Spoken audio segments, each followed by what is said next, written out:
नमस्कार मेरे प्यारे साथियों, क्रैक परीक्षा में आप सभी का हार्दिक स्वागत है। मैं हूं अमित, लेकर आया हूं आप लोगों के लिए आरआरसी ग्रुप डी में जितने भी क्वेश्चंस पीरियोडिक टेबल्स के आ रहे हैं, इसीलिए पूरे के पूरे पीरियोडिक टेबल्स के सारे क्वेश्चंस। सो फ्रेंड्स, पहले आप लोग थोड़ा पीरियोडिक टेबल के बारे में आप जान लीजिए, पहले मोटी-मोटा जान लीजिए, फिर उसके बारे में हम क्वेश्चन को समझाएँगे सारे क्वेश्चन को आपको लगवाएँगे, जिससे आपको सारे क्वेश्चंस के बारे में अच्छे से समझ में आएगा, माइंड में समझ में आएगा कि ये है क्या। सो फ्रेंड्स, हम चलते हैं, पहले ये पीरियोडिक टेबल है, इसमें पूरे टोटल 180 एलिमेंट है। कितने हैं? 180 एलिमेंट। सो फ्रेंड्स, हम आपको ये बता देते हैं कि इसमें देखिए क्या है। पहला ये देखिए, ये जितने हैं वर्टिकल वर्टिकल यानी कि ऊपर से नीचे की तरफ जो ग्रुप है, जो लाइन है उसे ग्रुप कहते हैं, यानी कि वो वर्टिकल जो लाइन है इसे हम लोग ग्रुप कहते हैं। ग्रुप का मतलब वर्ग होता है। और जो हॉरिजेंटल लाइन है वो क्या है?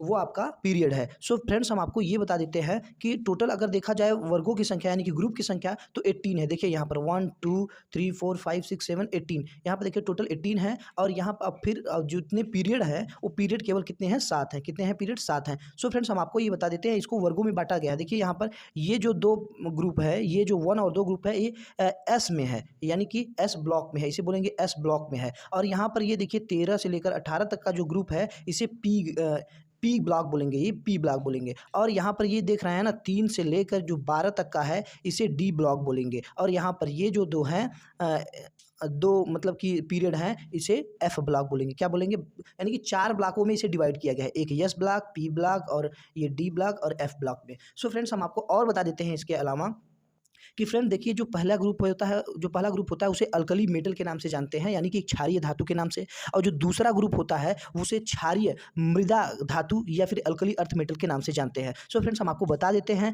अब यहाँ पे ये 18वां ग्रुप है, इसे चाहे हम लोग उत्कृष्ट गैस ग्रुप बोले, और चाहे जीरो ग्रुप बोले, चाहे नोबल ग्रुप बोले, और चाहे इनर्ट ग्रुप बोले। सो फ्रेंड्स, हम आपको बता देते हैं, जो 17वां ग्रुप होता है, 17वां ग्रुप को हम लोग हैलोजन ग्रुप बोलते हैं। और जो 16वां ग्रुप होता है उसे कैल्कोजन ग्रुप, और जो 15वां ग्रुप होता है उसे आपको पिक्टोजेंस ग्रुप बोलते हैं। और जो 14वां होता है उसे हम लोग क्रिस्टलोजेंस बोलते हैं। सो फ्रेंड्स, हम आपको बता देते हैं, ये पूछ ही देता है कि जो 17वां ग्रुप होता है किस नाम से जाना जाता है, और 16वां ग्रुप होता है किस नाम से जाना जाता है, 18वां ग्रुप होता है किस नाम से जाना जाता है। सो फ्रेंड्स, आप लोग याद रखिएगा, फिर से हम बता देते हैं, 18वां को इनर्ट आर नोबेल ग्रुप बोलते हैं, चाहे जीरो ग्रुप बोलिए, चाहे आप उत्कृष्ट गैस ग्रुप बोलिए। 17वां हैलोजन आपका, जो 16वां हो जाएगा वो कैल्कोजन हो जाएगा, और 15वां आपका पिक्टोजेंस, और 14 जो हो जाएगा वो आपका क्रिस्टलोजेंस ग्रुप बोला जाता है। हम आपको बता देते हैं, यहाँ पर जो ब्लू है, जितने भी एलिमेंट हैं वो ब्लू कलर के हैं, वो है आपके ट्रांजिशन मेटल। इसी में से एक एलिमेंट को उठा देगा और पूछ लेगा कि ये कौन से मतलब कि मेटल हैं, ट्रांजिशन मेटल इनमें से कौन है। इस तरीके से हम आपको बता देते हैं। देखिए यहाँ पर ये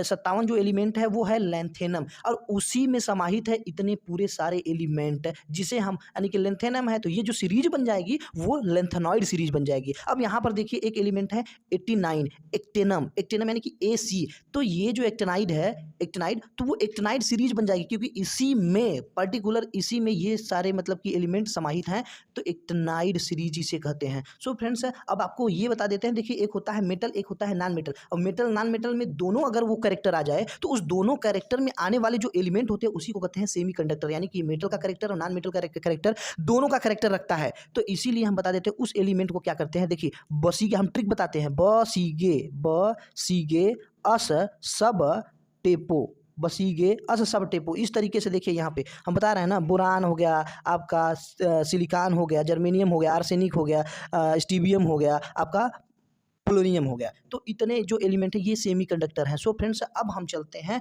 पूरे क्वेश्चन की तरफ, एक एक क्वेश्चन को हम लोग सॉल्व करेंगे। सो फ्रेंड्स, पहला क्वेश्चन है हमारा कि आवर्त सारणी में गैसों की कुल संख्या कितनी है। तो टोटल हम बता दें 180 एलिमेंट हैं, और उसमें से गैस कितने हैं आपके?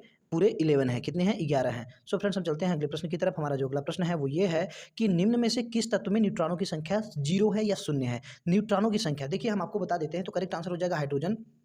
हाइड्रोजन का एटॉमिक नंबर होता है 1 होता है, और एटॉमिक नंबर के ही बराबर होता है उसका प्रोटॉनों की संख्या, यानी कि प्रोटॉनों की संख्या क्या हो जाएगी? 1 हो जाएगी। और नंबर ऑफ इलेक्ट्रॉन यानी कि इलेक्ट्रॉनों की संख्या भी 1 हो जाएगी, क्योंकि प्रोटॉन के ही बराबर क्या होता है? इलेक्ट्रॉन होता है। और हम आपको बता दें, इसका जो एटॉमिक वेट होता है 1 होता है। जब एटॉमिक वेट में क्या होता है आपका? न्यूट्रॉन प्लस प्रोटॉन, न्यूट्रॉन और प्रोटॉन जोड़ देंगे तो एटॉमिक वेट आ जाएगा। तो सो फ्रेंड्स, अब जब एटॉमिक वेट 1 है तो अब क्या हो जाएगा, यानी कि नंबर ऑफ प्रोटॉन 1 और नंबर ऑफ न्यूट्रॉन, इसलिए क्या हो जाएगा? 0 हो जाएगा। सो फ्रेंड्स, हम आपको बता दें नंबर ऑफ न्यूट्रॉन क्या हो जाएगा? 0 हो जाएगा, यानी कि हाइड्रोजन में न्यूट्रॉनों की संख्या क्या हो जाएगी? 0 हो जाएगी। हम चलते हैं अगले प्रश्न की तरफ। हमारा जो अगला प्रश्न है वो ये है कि आवर्त सारणी में सबसे हल्की धातु कौन सी है, तो करेक्ट आंसर हो जाएगा लिथियम। लिथियम का जो सिंबल होता है Li होता है और इसका जो एटॉमिक नंबर होता है वो 3 होता है। हम चलते हैं अगले प्रश्न की तरफ। हमारा जो अगला प्रश्न है वो ये है, हमारा जो अगला प्रश्न है ये है कि सर्वाधिक गैसीय तत्वों वाला जो वर्ग है वो कौन सा है। देखिए गैसीय तत्व वाला, गैस तो होते हैं लगभग, मतलब कि किसी इस ग्रुप में उस ग्रुप में, लेकिन किस ग्रुप में पूछ रहा है, किस ग्रुप में सबसे ज़्यादा गैस होता है। तो जो 18 नंबर का ग्रुप होता है जिसे हम लोग इनर्ट ग्रुप बोलते हैं या फिर उत्कृष्ट ग्रुप बोलते हैं या फिर जीरो ग्रुप बोलते हैं,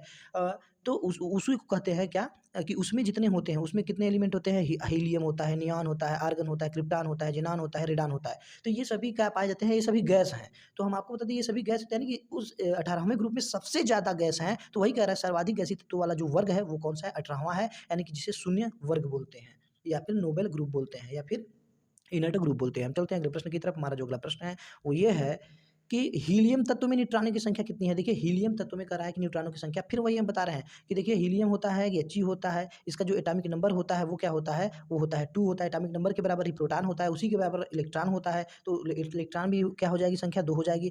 अब जो अब एटॉमिक वेट होता है वो होता है 4 होता है, तो इसलिए नंबर ऑफ न्यूट्रॉन जो हो गए इसमें 2 होते हैं, तो 2 और 2 मिला के कितने हो जाएंगे, 4 हो जाएंगे। यानी कि एटॉमिक वेट निकालना है तो नंबर ऑफ प्रोटॉन और नंबर ऑफ न्यूट्रॉन निकाल के दोनों जोड़ दीजिए, आ जाएगा आपका एटॉमिक वेट आ जाएगा। So friends neutron plus proton is equal to weight, क्या हो जाएगा, वेट हो जाएगा। Atomic weight is equal to क्या हो जाएगा, neutron plus proton. So friends इसका करेक्ट आंसर हो जाएगा 2 हो जाएगा। हम चलते हैं अगले प्रश्न की तरफ। हमारा जो अगला प्रश्न है वो ये है, हमारा हमारा अगला प्रश्न ये है कि यहाँ पर पूछ रहा है कि कौन सी अक्रिय गैस, कह रहा है कि कौन सी अक्रिय गैस हमारे वायुमंडल में नहीं पाई जाती। तो हमको बताएं आपको अक्रिय गैस किस में पाई जाती है, 18वें ग्रुप में पाई जाती है। तो 18वें ग्रुप में क्या था कि जो रेडान था, क्या था, रेडान था, वो क्या है कि वो जो गैस है एक ऐसा गैस है कि जो रेडियो एक्टिव है और अपने वायुमंडल में नहीं पाई जाती। सो फ्रेंड्स करेक्ट आंसर हो जाएगा रेडान हो जाएगा। हम चलते हैं अगले प्रश्न की तरफ। हमारा जो अगला प्रश्न है वो ये है कि अक्रिय गैसों में देखिए सबसे इंपॉर्टेंट 18वां ग्रुप है, इंपॉर्टेंट 18वें ग्रुप से ही बहुत ज़्यादा क्वेश्चन पूछे जाते हैं, आरआरसी ग्रुप डी में अपने पूछे जा रहे हैं।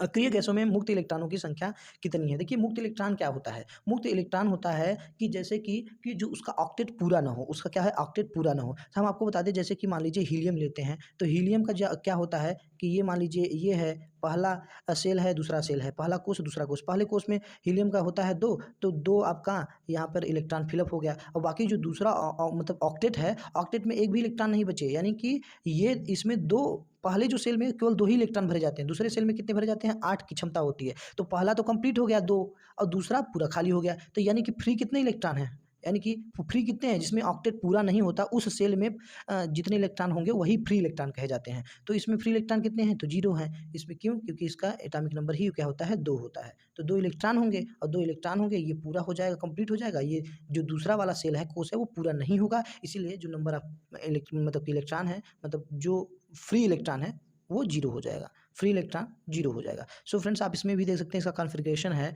तो इसमें इसका कॉन्फ़िगरेशन ये नियॉन का, ये आर्गन का, ये, और फिर हम बता दें आपको ये 0 ग्रुप हैं, अक्रिय गैस ग्रुप, ये आपका हो जाएगा ज़ीनान हो जाएगा, ये हो जाएगा आपका रेडॉन हो जाएगा। इसका इलेक्ट्रॉनिक कॉन्फ़िगरेशन है, ये क्रिप्टॉन है। सो फ्रेंड्स हम चलते हैं अगले प्रश्न की तरफ। हमारा जो अगला प्रश्न है वो ये है कि आवर्त सारणी में सबसे क्रियाशील धातु कौन-सी है? देखिए फ्रेंड्स हम आपको बताएँ कि क्रियाशील अधातु की बात पूछ रहा है, तो कैसे की? अब हम बता दें आपको, जब बाएँ से दाएँ की ओर जाएँगे तो अधातु की क्रियाशीलता बढ़ेगी और फिर नीचे से ऊपर जाने लगिए तो अधातु की क्रियाशीलता बढ़ती है। सो फ्रेंड्स हम आपको बता दें, यानी कि जो पीरियाडिक टेबल है उसमें सबसे दाएँ और सबसे ऊपर अधातु जो होगी वही सबसे क्रियाशील होगी। तो वो कौन-सा है? फ्लोरीन है। कौन-सा है? फ्लोरीन। हम चलते हैं अगले प्रश्न की तरफ। हमारा जो अगला प्रश्न है वो ये है कि पौधों के पर्णहरिम में पाया जाने वाला धातु तत्व कौन-सा है? तो करेक्ट आंसर हो जाएगा मैग्नीशियम हो जाएगा, यानी कि Mg, यानी कि इसका जो हो जाएगा 12 एटॉमिक नंबर हो जाएगा। हम चलते हैं अगले प्रश्न की तरफ। हमारा जो अगला प्रश्न है वो ये है कि क्लोरीन को अपना ऑक्टेट पूरा करने के लिए कितने इलेक्ट्रॉनों की आवश्यकता होती है? देखिए फिर वही हम बात बताते हैं कि इसका कॉन्फ़िगरेशन क्या, जैसे क्लोरीन है तो Cl है, तो इसका 17 है, तो इसका कॉन्फ़िगरेशन करेंगे तो क्या हो जाएगा? ये 2 हो जाएगा, पहले सेल में 2, दूसरे सेल में 8 और तीसरे सेल में भी कितना बचेगा, 2 8 10 हो जाएगा। अब यहाँ पे 7, तो देखिए यहाँ पे 2, यहाँ पे 8, यहाँ पे भी 8 होना चाहिए, यहाँ पे भी 8 का ऑक्टेट है, तो ऑक्टेट पूरा करने के लिए कितना इलेक्ट्रॉन चाहिए, तो 7 है, 1 चाहिए 8 होने के लिए, तो वही करेक्ट आंसर हो जाएगा कि ऑक्टेट पूरा करने के लिए 1 इलेक्ट्रॉन की आवश्यकता होगी, यानी करेक्ट आंसर हो जाएगा 1 हो जाएगा। हम चलते हैं अगले प्रश्न की तरफ। हमारा जो अगला प्रश्न है वो ये है कि देखिए यहाँ पे कह रहा है कि सिलिकॉन के अंतिम उपकोष में मुक्त इलेक्ट्रॉन कितने होते हैं। देखिए यहाँ पे उपकोष नहीं होगा, कोष होगा, क्योंकि हम कोष और उपकोष के बारे में आपको बताते हैं। देखिए ये जो होता है कोष होता है, यानी कि जो ये सेल होता है, देखिए क्या होता है कि ये हो गया K shell, L shell, M shell और भी जो रहेगा एन सेल, एन कोष, के कोष, एल कोष, एम कोष, एन कोष। तो देखिए इसकी अपनी अपनी एनर्जी होती है डिफरेंट, इसमें अलग एनर्जी, इसमें अलग एनर्जी, इस कोष में अलग एनर्जी, इस कोष में अलग एनर्जी। इसीलिए कोष को भी छोटे छोटे कोष में बांट दिया गया है, विभाजित कर दिया गया है। इसी कोष को, इसी छोटे छोटे कोष को उपकोष कहते हैं, जिसे हम लोग किससे दर्शाते हैं, एस से दर्शाते हैं, पी, एस, पी, डी और एफ। ये क्या है, ये सब उपकोष हैं, ये सब उपकोष हैं। तो ये कह रहा है कि सिलिकॉन का उपकोष, देखिए इलेक्ट्रॉनिक कॉन्फ़िगरेशन बनाए हैं हम, तो अगर देखिए सिलिकॉन का होता है एटॉमिक नंबर 14 और फिर इसमें क्या हो जाएगा, 2 हो जाएगा, आपका 8 हो जाएगा, बचेगा 4। देखिए ये कंप्लीट है ऑक्टेट, ये दूसरा कोष का ऑक्टेट पूरा है। तीसरे ऑक्टेट में ऑक्टेट 8 का होता है तो 4 ही है, तो बचेगा कितना, यानी कि इसका 4 इलेक्ट्रॉन और चाहिए, 4 इलेक्ट्रॉन और चाहिए इसको पूरा करने में। तो इसका मतलब ये जो है, ये इस तीसरे वाले मतलब कि सेल में, कोष में कितने इलेक्ट्रॉन हैं, 4 है, तो यही फ्री इलेक्ट्रॉन होते हैं। तो अगर यहाँ पर कोष पूछे तब, लेकिन ये कह रहा है उपकोष। उपकोष क्या होता है, एसपीडीएफ होता है। तो एसपीडीएफ में जब कॉन्फ़िगरेशन करेंगे हम तो ये होगा। देखिए तो लास्ट में क्या है, यहाँ कह रहा है फ्री, मतलब 3p2 क्या है, 3p2। हम आपको बता दें कि देखिए 3p2 कह रहा है, तो इसका मतलब क्या कह रहा है कि यानी कि जो पी इसका अंतिम उपकोष क्या है, पी है। तो पी में कितने मुक्त इलेक्ट्रॉन हैं, 2 हैं। कितने हैं, 2 हैं। सो फ्रेंड्स ये करेक्ट आंसर हो जाएगा 2। और कोष के अंतिम कोष पूछे, अंतिम कोष में कितने मुक्त इलेक्ट्रॉन होते हैं, तो वो हो जाएगा आपका 4। और जो उपकोष पूछे कि अंतिम उपकोष, उसमें 2। सो फ्रेंड्स हम चलते हैं अगले प्रश्न की तरफ। हमारा जो अगला प्रश्न है वो ये है कि सोडियम का परमाणु क्रमांक कितना होता है, तो 11 होता है। इसका सिंबल जो होता है इस तरीके से होता है, Na। अब हम चलते हैं अगले प्रश्न की तरफ। हमारा जो अगला प्रश्न है कि आधुनिक आवर्त सारणी की खोज किसने की थी, तो हेनरी मोजले ने की थी। हेनरी मोजले ने की थी, जो कि एटॉमिक नंबर के बढ़ते क्रम पर आधारित है। हम चलते हैं अगले प्रश्न की तरफ। हमारा जो अगला प्रश्न है वो ये है कि आधुनिक आवर्त सारणी में तत्वों के किसके बढ़ते क्रम में है, किसके बढ़ते, देखिए वही क्वेश्चन आ गया, रखा गया है, किसके बढ़ते क्रम में रखा गया है। तो जो हमारा करेक्ट आंसर हो जाएगा वो हो जाएगा परमाणु क्रमांक के, यानी कि परमाणु क्रमांक के बढ़ते क्रम में रखा गया है। और जो मेंडलीव का था वो एटॉमिक वेट के बढ़ते क्रम में रखा गया है। हम चलते हैं अगले प्रश्न की तरफ। हमारा जो अगला प्रश्न है वो क्या है कि पी उपकोष में कितने इलेक्ट्रॉन होते हैं। देखिए हम आपको बता दें कि देखिए कोष क्या होता है, के होता है। जैसे इस तरीके से ये हो गया सेल, ये हो गया, तो ये के हो गया, एल हो गया, एम हो गया और हो जाएगा एन हो जाएगा। सो फ्रेंड्स हम आपको बता देते हैं, हम आपको बता दें कि अब ये हो गया। अब कोष को भी छोटे छोटे मतलब कि कोष में बांट दिया जाएगा तो वो उपकोष होगा। जैसे एस, एफ, डी हम बताए थे, एस, पी, डी, एफ। तो अब देखिए उसमें भी मतलब कि क्या होते हैं, इलेक्ट्रॉन होते हैं। एस में मैक्सिमम आप रख सकते हैं 2 रख सकते हैं, और पी में रख सकते हैं मैक्सिमम तो 6 रख सकते हैं इलेक्ट्रॉन, और डी की जो कैपेसिटी है इलेक्ट्रॉनों को रखने की वो 10 होती है। और अगर मतलब कि एफ की बात करें तो 14 इलेक्ट्रॉन रख सकते हैं, यहाँ पे मान लीजिए एफ है। सो फ्रेंड्स हम आपको बता दें, वही उपकोष की जो डिफिनेशन है वो हम आपको बता रहे हैं कि देखिए क्या कह रहा है कि हर कोष में, यानी जितने भी कोष होते हैं, यानी कि के, एल, एम, एन जो कोष है उसमें ऊर्जा समान नहीं होती, सब में अलग अलग होती है। के कोष में डिफरेंट एनर्जी, एल कोष में डिफरेंट एनर्जी, एम कोष में डिफरेंट एनर्जी। इसीलिए कोषों को भी छोटे छोटे कोष में विभाजित किया है, जिन्हें उपकोष के नाम से जानते हैं, जिन्हें उपकोष के नाम से भी जानते हैं। सो फ्रेंड्स तो इसमें देखिए, इसमें करेक्ट आंसर पूछ रहा है कि पी में, तो पी में कितने हैं, 6, यानी कि पी में कितने मैक्सिमम इलेक्ट्रॉन फिलअप कर सकते हैं, तो 6 रख सकते हैं, 6। तो करेक्ट आंसर हो जाएगा 6। हम चलते हैं अगले प्रश्न की तरफ। हमारा जो अगला प्रश्न है वो ये है कि अब तक कुल कितने तत्वों की खोज की जा चुकी है, तो अब तक 118 तत्वों की खोज की जा चुकी है। हम चलते हैं अगले प्रश्न की तरफ। हमारा जो अगला प्रश्न है कि मेंडलीव की आवर्त सारणी में तत्वों को किसके बढ़ते क्रम में बताएं आपको, एटॉमिक मास यानी कि एटॉमिक द्रव्यमान के आधार पर। और जो हेनरी मोजले हैं यानी कि आधुनिक आवर्त सारणी, वो परमाणु क्रमांक के बढ़ते क्रम में। सो फ्रेंड्स हम चलते हैं अगले प्रश्न की तरफ। हमारा जो अगला प्रश्न है कि आवर्त सारणी कुल अधातुओं की संख्या कितनी होती है। देखिए 22 अधातु होती हैं। 22 अधातु में से एक जो अधातु होती है वो होती है लिक्विड होती है, वो जिसे हम ब्रोमीन कहते हैं। और जितने 11 होते हैं वो क्या होती हैं, वो गैसेज होती हैं। और उसमें से जो 10 होती हैं वो सॉलिड होती हैं। आप इतना जान लीजिए। तो कितना हो गया आपका, 1 हो गया लिक्विड, 11 हो गया गैसेज और 10 हो गया आपका ठोस यानी कि सॉलिड, इतने अधातु होते हैं, 22 अधातु में से लिक्विड गैस और सॉलिड में बटे हुए हैं। सो फ्रेंड्स हम चलते हैं अगले प्रश्न की तरफ। हमारा जो अगला प्रश्न है वो ये है कि कौन सी अधातु सामान्यतः द्रव अवस्था में पाई जाती है। तो हम आपको बताएं कि जो एक ही ऐसा अधातु है जो लिक्विड फॉर्म में है, वह भी है ब्रोमीन। ब्रोमीन है, क्या है? ब्रोमीन है, क्या है? ब्रोमीन है, जिसका एटॉमिक नंबर है वो 35। ब्रोमीन है जिसका एटॉमिक नंबर है 35 है। सो फ्रेंड्स हम चलते हैं अगले प्रश्न की तरफ। हमारा जो अगला प्रश्न है वो ये है कि विद्युत का सबसे अच्छा सुचालक कौन सा है? चांदी। अच्छा सुचालक वो होता है जिसमें फ्री इलेक्ट्रॉन्स इजिली अपने सेल को छोड़ दें। सो फ्रेंड्स हम चलते हैं अगले प्रश्न की तरफ। हमारा जो अगला प्रश्न है वो ये है कि सौर सेलों में प्रयोग क्या किया जाता है, यानी कि सोलर पैनल में क्या प्रयोग किया जाता है? सिलिकॉन। सिलिकॉन यानी कि Si, जिसे सेमीकंडक्टर बोलते हैं, इसका एटॉमिक जो नंबर है वो 14 है। हम चलते हैं अगले प्रश्न की तरफ। हमारा जो अगला प्रश्न है वो ये है कि तारों में सबसे ज़्यादा क्या पाया जाने वाला तत्व क्या है? वो हाइड्रोजन है, उसके बाद हीलियम है। अब हम चलते हैं अगले प्रश्न की तरफ। हमारा जो अगला प्रश्न है वो ये है कि सूर्य किन तत्वों से मिलकर बनता है? तो हाइड्रोजन और हीलियम। हाइड्रोजन सबसे ज़्यादा पाया जाता है, उसके बाद हीलियम। इन दोनों का फ्यूजन होता है, संलयन होता है, तब जाकर इतनी ट्रेमेंडियस अमाउंट में, बहुत ज़्यादा अमाउंट में एनर्जी प्रोड्यूस होती है। सो फ्रेंड्स हम चलते हैं अगले प्रश्न की तरफ। हमारा जो अगला प्रश्न है वो ये है कि ब्रह्मांड में सबसे हल्की गैस कौन सी? देखिए, ब्रह्मांड में पूछे तो हाइड्रोजन, ब्रह्मांड में पूछे तो हाइड्रोजन पूछे, अगर वायुमंडल में पूछे तो हीलियम, वायुमंडल में पूछे तो हीलियम, क्योंकि हाइड्रोजन नहीं पाया जाता है। मतलब कि हम चलते हैं अगले प्रश्न की तरफ। हमारा जो अगला प्रश्न है ये है कि मानव शरीर में सर्वाधिक उपस्थित तत्व कौन सा है? तो ऑक्सीजन है। कौन सा है? ऑक्सीजन है। हम चलते हैं अगले प्रश्न की तरफ। हमारा जो अगला प्रश्न है वो ये है कि हमारे जो वायुमंडल में कौन सी गैस सबसे ज़्यादा पाई जाती है? तो नाइट्रोजन पाई जाती है। हम देख लेते हैं परसेंटेज। नाइट्रोजन कितनी? 78% पाई जाती है, 78% ऑक्सीजन, 21% आर्गन जो है 0.9%, कार्बन डाइऑक्साइड जो है 0.03%, 0.03% पाई जाती है। सो फ्रेंड्स हम चलते हैं अगले प्रश्न की तरफ। हमारा जो अगला प्रश्न है वो ये है कि फास्फोरस का परमाणु क्रमांक कितना होता है? तो सिलिकॉन के बाद ही फास्फोरस होता है, यानी कि पी, इसका सिंबल है फास्फोरस, 15 एटॉमिक नंबर है। यानी हम चलते हैं अगले प्रश्न की तरफ। हमारा जो अगला प्रश्न है वो ये है कि दूध में सर्वाधिक मात्रा में पाया जाने वाला जो तत्व है वो कौन सा है? तो कैल्शियम है। कैल्शियम यानी कि एटॉमिक नंबर जो हो जाएगा इसका 20 हो जाएगा और सिंबल जो हो जाएगा Ca हो जाएगा। हम चलते हैं अगले प्रश्न की तरफ। हमारा जो अगला प्रश्न है वो ये है कि सबसे चमकदार एवं कठोर अधातु कौन सा है? देखिए, इसमें दो भी हो जाता है कि जिससे कि पहला पूछ लेगा, इसमें मतलब कि देखिए हम आपको बता देते हैं, इसमें मतलब टोटल अधातु के बारे में हम बताए थे आपको। टोटल अधातु के बारे में क्या कि 22 अधातु होती हैं। अगर इसमें उसी में एक जो है अधातु वो द्रव होती हैं, 10 अधातु जो होती हैं ठोस होती हैं और 11 अधातु जो होती हैं वो गैस के फॉर्म में होती हैं। हम यहाँ पूछ रहे हैं सबसे चमकदार और कठोर जो होती हैं। देखिए यहाँ अलग-अलग क्वेश्चन है। सबसे चमकदार धातु पूछे तो रेडियम, सबसे मतलब कि चमकदार और सबसे कठोर प्रकृति में पाए तो डायमंड होता है, जो कि कार्बन का एलिमेंट होता है। सो फ्रेंड्स ये अलग-अलग है क्वेश्चन, इसमें जिस हिसाब से पूछेगा उस हिसाब से इसमें हम मिक्स कर दिए हैं। तो और रेडियम की बात करेंगे और डायमंड की बात करेंगे। सो फ्रेंड्स हम चलते हैं अगले प्रश्न की तरफ।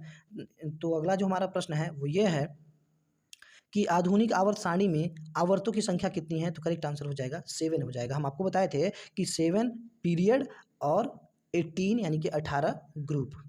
हम चलते हैं अगले प्रश्न की तरफ। हमारा जो अगला प्रश्न है वो ये है कि आधुनिक आवर्त सारणी में वर्गों की कुल संख्या कितनी होती है? वही बताएं आपको, 18 हो जाएगा। हम चलते हैं अगले प्रश्न की तरफ। हमारा जो अगला प्रश्न हो जाएगा वो ये है कि आवर्त सारणी में ठोस अधातुओं की संख्या, ये भी हो गई आपका 10 हो गया। हम चलते हैं अगले प्रश्न की तरफ। हमारा जो अगला प्रश्न है वो ये है, आवर्त सारणी में सबसे हल्की गैस कौन सी है? तो आवर्त सारणी में सबसे, देखिए ब्रह्मांड की बात करें तो वो हाइड्रोजन हो जाएगा, क्योंकि उसका एटॉमिक नंबर हो जाएगा 1 हो जाएगा और हीलियम का जो हो जाएगा वो 4 होता है। सो फ्रेंड्स अगर आवर्त सारणी में सबसे हल्की गैस कहे तो आपका देखिए जो हाइड्रोजन है वो एक्सेप्शन है, इसीलिए ग्रुप 1 में रखा गया है, इसीलिए ग्रुप 1 में रखा गया है। और अगर आप ग्रुप ए की बात करेंगे तो वो एल्कली मेटल का ग्रुप है, वो एल्कली मेटल का ग्रुप है, वो किसी गैस का ग्रुप नहीं है। सो हाइड्रोजन हीलियम में बहुत कन्फ्यूजन होता है, इसलिए आप अगर पूछे तो सबसे हल्की गैस तो आप मतलब कि ब्रह्मांड में पूछे, यूनिवर्स में पूछे तो हाइड्रोजन दीजिएगा, अगर वायुमंडल में पूछे तो हीलियम दीजिएगा। सो फ्रेंड्स हम चलते हैं अगले प्रश्न की तरफ। हमारा जो अगला प्रश्न है वो ये है कि परमाणु तत्व की संख्या 19 है, तो ये किस ब्लॉक में स्थित है? देखिए परमाणु संख्या 19 यानी कि पोटेशियम, ये पोटेशियम है। पोटेशियम होता है क्या? फर्स्ट ग्रुप में होता है।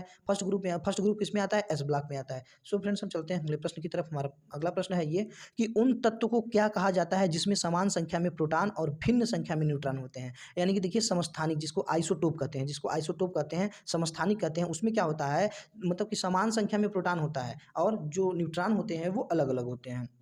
हम चलते हैं अगले प्रश्न की तरफ। हमारा जो अगला प्रश्न है वो ये है, ये कह रहा है कि सबसे पहले किस वैज्ञानिक ने तत्वों का वर्गीकरण किया था? तो डोबेरिनर ने किया था। सबसे पहले डोबेरिनर ने किया था कि उन्होंने कहा था कि 3 तत्वों का त्रिक बनाया जाएगा। मतलब देखिए वो उन्होंने क्या कहा था कि जैसे 3 तत्व है, इन ये मतलब ट्रिक नियम बना दिए हैं कि जैसे 3 तत्व हैं तो ती और उनका जो मतलब कि उनको रख दीजिए एटॉमिक मास के बढ़ते क्रम में, मतलब कि आरोही क्रम में, बढ़ते क्रम में रख दीजिए और फिर कहा क्या, फिर ये क्या बोले कि जैसे कि ये जो बीच वाला एलिमेंट का जो द्रव्यमान होगा किनारे-किनारे वाले द्रव्यमान के औसत के बराबर, किनारे-किनारे द्रव्यमान के औसत के बराबर होगा ये बीच वाले का द्रव्यमान। समझ रहे हैं ना आप? मतलब कि ये बोले हैं, डोबेरिनियर जी बोले हैं कि जो बीच वाले का द्रव्यमान है, यानी कि बीच वाले एलिमेंट का द्रव्यमान है किनारे-किनारे वाले द्रव्यमान के औसत के बराबर, किनारे वाले द्रव्यमान के औसत के बराबर होगा ये बीच वाले का द्रव्यमान। इसी को हम लोग मतलब इसी को डोबेरिनर जी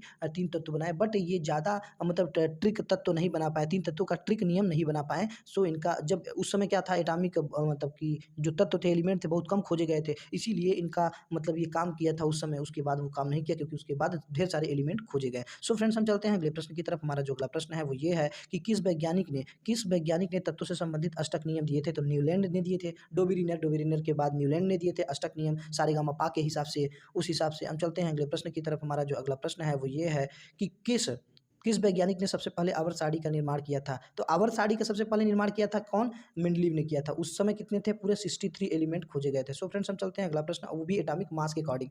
हम चलते हैं अगले प्रश्न की तरफ। हमारा जो अगला प्रश्न है ये है कि आवर्त सारणी में जो पहला तत्व है वो हाइड्रोजन है, यानी कि 1 एटॉमिक नंबर। सो फ्रेंड्स हम चलते हैं अगले प्रश्न की तरफ। हमारा जो अगला प्रश्न है वो ये है कि आवर्त सारणी का जो अंतिम तत्व है वो क्या है? देखिए अंतिम जो तत्व है वो 18वें ग्रुप का एकदम लास्ट का है, UUO, अनअनआक्टियम, अनअनआक्टियम।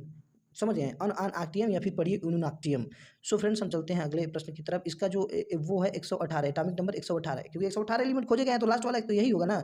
तो आवर्त सारणी का वो अंतिम तत्व पूछ रहा है। सो फ्रेंड्स हम चलते हैं अगले प्रश्न की तरफ। हमारा जो अगला प्रश्न है वो ये है कि पोलोनियम की खोज किसने की थी? यानी कि पोलोनियम PO, और उसका एटॉमिक नंबर है 84, यानी कि 84 है। ये किसने खोजा था? मैडम क्यूरी ने खोजा था। सो फ्रेंड्स हम चलते हैं अगले प्रश्न की तरफ। हमारा जो अगला प्रश्न है सबसे बड़ा तत्व कौन सा है? तो सीजियम है सबसे बड़ा तत्व, यानी कि सीजियम सबसे बड़ा तत्व, सबसे भारी तत्व सीजियम, CS, जिसका एटॉमिक नंबर है 55 है। सो फ्रेंड्स हम चलते हैं अगले प्रश्न की तरफ। हमारा जो अगला प्रश्न है वो क्या है कि सबसे छोटा तत्व कौन सा है? हाइड्रोजन है, हाइड्रोजन है। हम चलते हैं अगले प्रश्न की तरफ। हमारा जो अगला प्रश्न है वो क्या है कि कौन से तत्व धातु अधातु के गुण दोनों रखते हैं? तो वो क्या हो जाते हैं? सेमीकंडक्टर। सेमीकंडक्टर जिसे हम क्या बोलते हैं? सिलिकॉन भी कर सकते हैं, क्या कर सकते हैं? तो वो क्या हो जाएगा? आपका सिलिकॉन हो जाएगा, बोरान हो जाएगा, जर्मेनियम हो जाएगा। ये सेमीकंडक्टर हैं, सेमीकंडक्टर हैं, मतलब कि ये मेटल और नॉन मेटल दोनों के प्रॉपर्टी यानी कि गुण रखते हैं। सिलिकॉन का एटॉमिक नंबर 14 है, बोरान का 5 है, जर्मेनियम का 32 है। सो फ्रेंड्स हम चलते हैं अगले प्रश्न की तरफ। हमारा जो अगला प्रश्न है वो ये है कि संक्रमण तत्व, हम आपको पहले ही बता दिए थे कि संक्रमण तत्व यानी कि ट्रांजिशन एलिमेंट किस ब्लॉक में रखे गए हैं? तो डी ब्लॉक में रखे गए थे। हम आपको बताया ना, यहाँ पे एस ब्लॉक है, यहाँ पे पी ब्लॉक है, यहाँ पे डी ब्लॉक है, यहाँ पे एफ ब्लॉक है। तो इसी में आते हैं, इसी को कहते हैं आपका संक्रमण तत्व यानी कि ट्रांजिशन एलिमेंट। सो फ्रेंड्स हम चलते हैं अगले प्रश्न की तरफ। हमारा जो अगला प्रश्न है वो ये है, ये पूछ रहा है कि which is the most abundant inert gas in the atmosphere of the, मतलब ये पूछ रहा है कि पृथ्वी के वायुमंडल में सबसे ज्यादा जो इनर्ट गैस है, निष्क्रिय गैस हैं, वो कहाँ पाई जाती हैं? वो मतलब कि विच ऑफ द मोस्ट, को कौन सी पाई जाती हैं? तो हम आपको बता दें जो आर्गन होती है वायुमंडल में सबसे ज्यादा पाई जाती है, ये इनर्ट गैसेज है। हम आपको बता दें 18वां ग्रुप से ये रिलेटेड है, और 18वें ग्रुप में helium, neon, argon, krypton, xenon, radon, ये सभी पाई जाती हैं, और उसमें से सबसे ज़्यादा अपने वायुमंडल में, पृथ्वी के वायुमंडल में पाई जाती हैं आर्गन, पाई जाती हैं आर्गन। सो फ्रेंड्स आपको वीडियो अच्छी लगी होगी, तो वीडियो अगर अच्छी लगे तो लाइक कीजिए, सब्सक्राइब कीजिए, और बेल आइकन को दबाना ना भूलिएगा, क्योंकि बेल आइकन दबाएंगे तो सबसे पहले हमारा नोटिफिकेशन आपके पास पहुंचेगा, और इन सभी अच्छे क्वेश्चन से आप रूबरू होंगे और बेनिफिशियल होंगे। सो फ्रेंड्स मिलते हैं नेक्स्ट वीडियो में।